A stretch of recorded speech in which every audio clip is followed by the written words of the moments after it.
A university professor started off his class by picking out of his back pocket a £20 note. And in this lecture hall of about 200 people, he asked, how many of you would like this note? Naturally, all 200 hands went up. He said, interesting. He then said, before I let you have it, let me ask you this question. He took the note and folded it in half twice.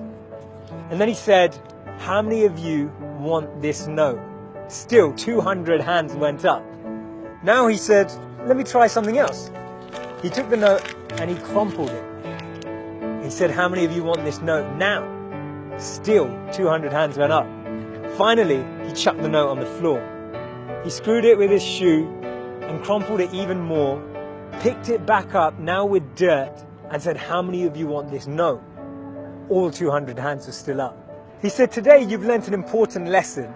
No matter how much I crumpled that note, how much I scrunched it up, how many times it was trodden on, you still wanted it because it was still worth £20. In the same way that that £20 note held its value, so do you. No matter how many times life will tread on you, life will crumple you, life will scrunch you, and life will squeeze you, you will always keep your value, that spark within us all of bliss, knowledge, and eternity that exists. That spark will never be taken away.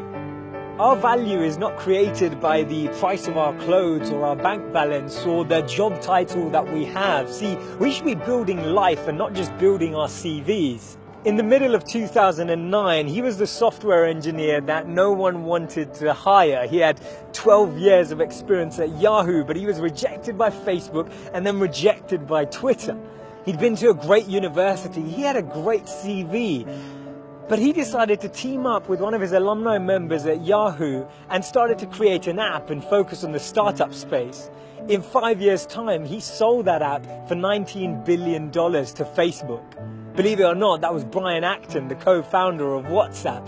When he was rejected from Facebook, he said it was a great opportunity to connect with some fantastic people. I look forward to life's next adventure.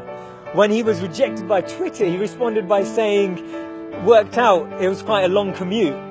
It's so interesting to see that someone rejected from two of the top internet companies actually responded with humor and actually responded with positivity. This lady was diagnosed with clinical depression. Her marriage had failed and she was jobless with a dependent child. She was on a 4-hour delayed train journey from Manchester to London when she came up with this idea, and she started to write this book about this wizard.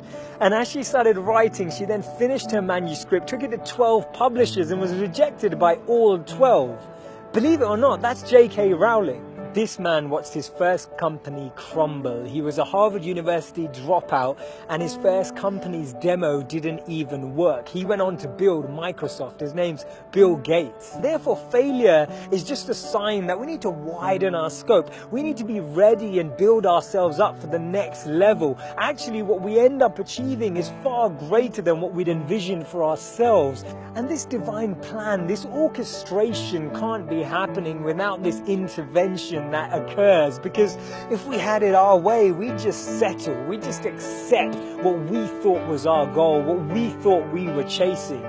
But actually, I've noticed that when you don't get that, later down the line, you look back and you reflect and realize that what you've gained is so much greater. Failures are only failures when we don't learn from them, because when we learn from them, they become lessons, and we actually extrapolate all of these teachings and actually get more insight into how we can improve the way we work and how we can actually drive with a different energy.